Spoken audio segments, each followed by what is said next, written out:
hari ini? Sehat semoga ya, sehat ya.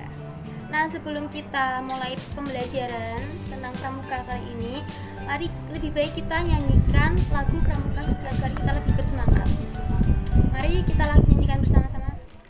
Menyanyi lagu Saya Anak Pramuka Siaga. Saya anak pramuka, pramukanya siaga, anak berakhlak mulia, yang selalu ceria, sehat jiwa dan raga, cerdas akal dan rasa. Saya anak pramuka siaga.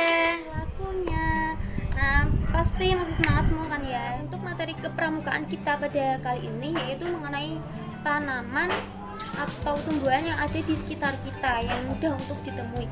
Nah, kalian pasti sudah tahu ya bagaimana itu tanaman, dan pasti tidak asing lagi dengan bagaimana tumbuhan atau tanaman itu seperti apa. Nah, yang kita bahas adalah tanaman yang bisa digunakan untuk obat. Nah, di sini saya membawa contoh 5 tanaman. Yang pertama ada daun kersen. Nah, daun kersen ini seperti ini ya, teman-teman.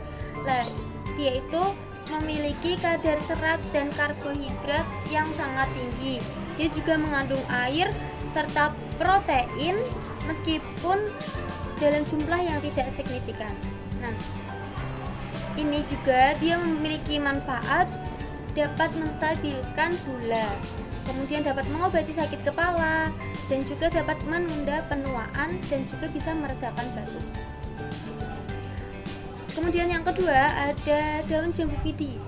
Jambu biji ini juga mudah tumbuh di sepanjang jalan. Kita mudah juga menemukan tumbuhan daun jambu biji seperti ini. Mudah, buahnya bisa dimanfaatkan dan daunnya pun bisa. Nah, dalam daun jambu biji ini dia mengandung banyak antioksidan, vitamin C, kalium dan serat. Manfaat dari jambu biji ini, daun jambu biji ini, dia dapat menurunkan kadar gula darah, mengontrol kadar gula darah untuk jangka yang panjang, kemudian dapat meningkatkan kesehatan jantung. Nah, banyak ilmuwan yang percaya bahwa banyaknya antioksidan dan vitamin yang tinggi dalam daun jambu ini dapat melindungi jantung dari kerusakan akibat radikal bebas. Yang ketiga yaitu ada rumput. Ini tuh merupakan rumput, meskipun rumput biasanya kan dianggap sepele, tapi ternyata rumput ini memiliki banyak manfaatnya. Ini rumput ini dinamakan anting-anting karena ini bentuknya yang seperti anting-anting ya. Rumput ini banyak tumbuh di pinggir-pinggir jalan, di pinggir-pinggir selokan seperti itu. Nah, manfaat dari tumbuhan ini bisa sebagai obat herbal, seperti dapat mengatasi pendarahan pada luka, dapat menghentikan darah mimisan, dapat membantu mempercepat penyembuhan luka, mengobati gatal-gatal, mengatasi radang, meredakan diare, dan mengatasi batuk berdarah. Nah, rumput anting-anting ini memiliki sifat antioksidan. Kemudian yang keempat yaitu ada rumput juga, rumput namanya patikan kebo. Rumput ini juga banyak ditemui di sekitar kita, sekitar sini ya, banyak ditemui. Nah, biasanya itu rumput ini patikan kebo digunakan untuk mengobati gangguan pernafasan seperti asma, bronkitis, kemudian dada sesak. Menurut penelitian tahun 2010 bahwa rumput patikan kebo ini mengandung natrium, kemudian mengandung kalium, mengandung kalsium, dan juga litium. Selain itu, rumput ini kaya akan vitamin C, kaya akan fenolik dan juga karoten.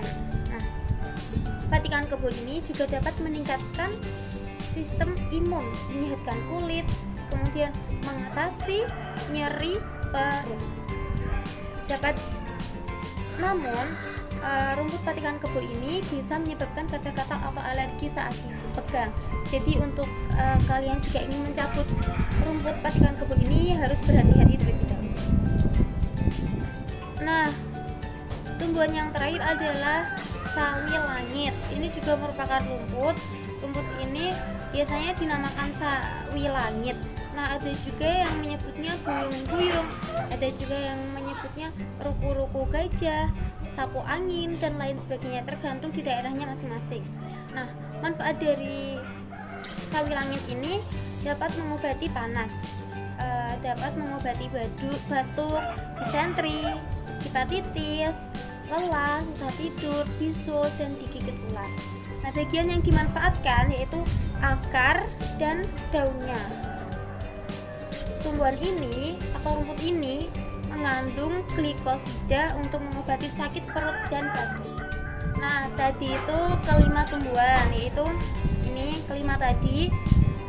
Kalian sudah hafal ya, apa sudah tahu bagaimana bentuknya, dan ternyata tumbuhan-tumbuhan ini tuh sangat ada di sekitar kita dan kita tidak tahu bagaimana manfaatnya. Sekarang tugas kalian adalah menghafalkan, menulis apa manfaat dari setiap tumbuhan ini, kemudian menggambarkan bentuknya dan menuliskan manfaatnya. Nah, ibu buat ada 3 kelompok, setiap satu kelompok terdiri dari 2 orang. Nah, setelah nanti kalau kalian sudah mengerjakannya, kalian bisa mempresentasikannya ke depan kelas. Nah, dari pembelajaran kita hari ini dapat disimpulkan bahwa ternyata banyak sekali tumbuhan di sekitar kita yang tidak kita ketahui manfaatnya. Bahkan rumput-rumput yang sepele pun memiliki banyak manfaat jika kita teliti lebih dalam lagi. Saya rasa pembelajaran kita kali ini sudah cukup. Mari kita cukupkan dengan hamdalah. Alhamdulillahirabbil alamin.